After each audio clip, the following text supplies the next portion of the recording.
anterior, me estaré irrigando en resumen hipotálamo, lo que es subtálamo, rodilla de la cápsula interna y la región más anterior del tálamo y del brazo posterior de la cápsula interna. Aquí ya vemos entonces este vaso se está relacionando en algo ya con actividad de tipo motora internamente, hablando lo que está irrigando acá.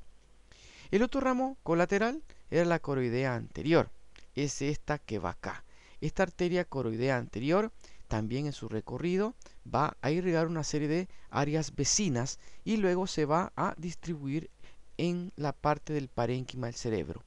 Las áreas vecinas que me irriga son, por ejemplo, aquí vemos parte de lo que es el tracto óptico, irriga también o proporciona vasos para el tuber cinereum, para el cuerpo geniculado lateral, eso a nivel del tálamo, y para las regiones del hipocampo que estaría acá.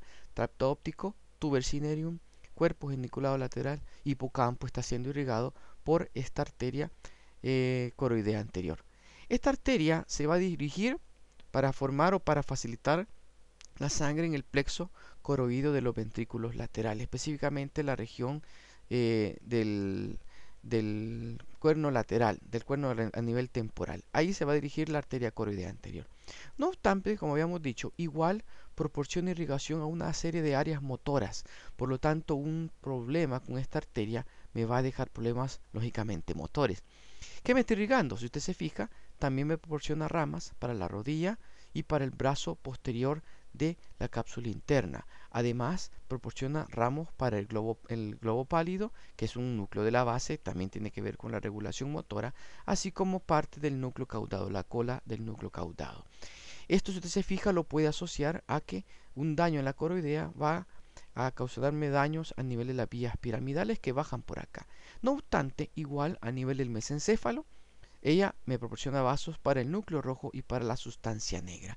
Es decir, insisto, es importante que usted sepa que un daño a nivel de la coroidea anterior me va a estar dando problemas motores, ya sea en las vías piramidales, como lo vemos acá, o también a nivel de algunas vías extrapiramidales, como la rubroespinal, que se origina a nivel de este núcleo rojo. Esta segunda arteria colateral de la carótida interna. Ahora vamos a ver los ramos terminales, y la primera, la de menor volumen, era la arteria cerebral anterior. La cerebral anterior, como la vemos acá, se origina por detrás del nervio óptico, está originándose detrás y tiene un trayecto que va hacia adelante y hacia la línea media en dirección a la fisura interhemisférica, la fisura longitudinal del cerebro. En el momento que llega a esa fisura, si usted se fija, se une a su homóloga, ahí está, la otra cerebral, a través de este vaso que es la arteria comunicante anterior. Nos va a servir más adelante cuando veamos algo del círculo arterial del cerebro. Bien, no obstante, antes también hay que citar que antes que alcance la fisura interhemisférica, la arteria cerebral anterior me va a proporcionar una serie de vasos. Vasos que atraviesan la sustancia perforada anterior, vasos que me irrigan el quiasma óptico, vasos que me irrigan la hipófisis y vasos que me irrigan el septum pellucidum. Si usted se recuerda, el septum pellucidum era una estructura que quedaba entre los ventrículos laterales, que tenía una parte de sustancia blanca, una parte de sustancia gris, y como vemos acá, la cerebral anterior, antes de llegar a la fisura interhemisférica, genera vasos para estos cuatro sitios. Ahora, ¿qué más me va a irrigar? De una manera bastante general, vamos a decir que la cerebral anterior me irriga todo el borde superior del cerebro hasta un punto cercano a la fisura parieto-occipital, es decir, la región del precunio está irrigada por él. Además, toda la región anterior del lóbulo frontal y la cara medial del mismo. Aquí podemos ver que toda la cara medial del cerebro hasta cerca de lo que sería el precunio, todo esto está irrigado por la arteria cerebral anterior. Esta cara incluye el lobulillo paracentral. El lobulillo paracentral, si usted se recuerda, me incluye el origen del giro precentral, que es motor, y el giro postcentral, que es sensitivo. Y si todavía nos vamos un poquito más en detalle, podemos recordar que cuando hablábamos de los homúnculos, el homúnculo motor, el homúnculo sensitivo, habíamos dicho que esta región correspondía a las partes bajas del cuerpo. Es decir, en esta región tengo todo lo que corresponde a la parte motora del pie, pierna, incluso hasta rodilla, y lo sensitivo igual.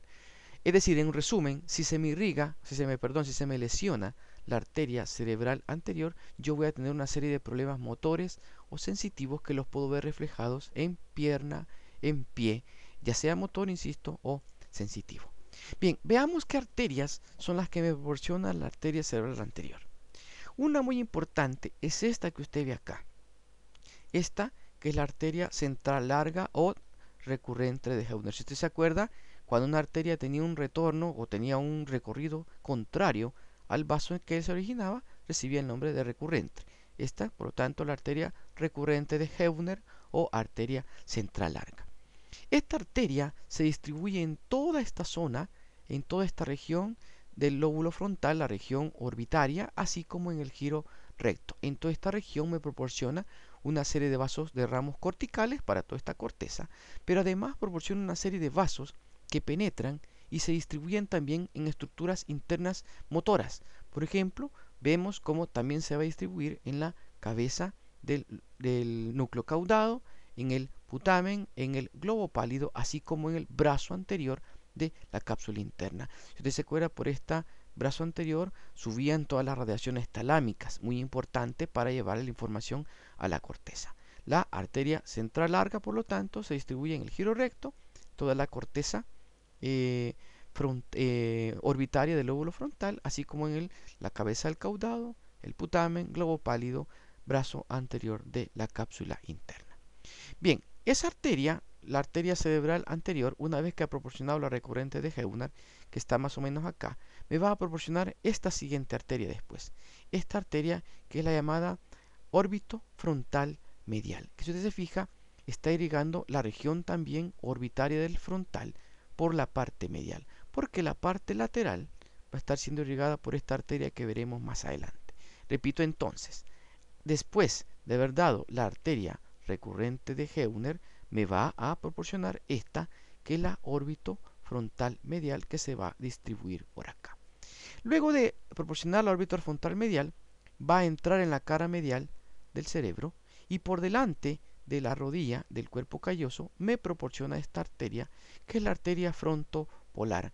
Esta es muy importante porque es la principal que se distribuye en la cara medial del lóbulo frontal. Muy importante entonces recordar esta arteria frontopolar.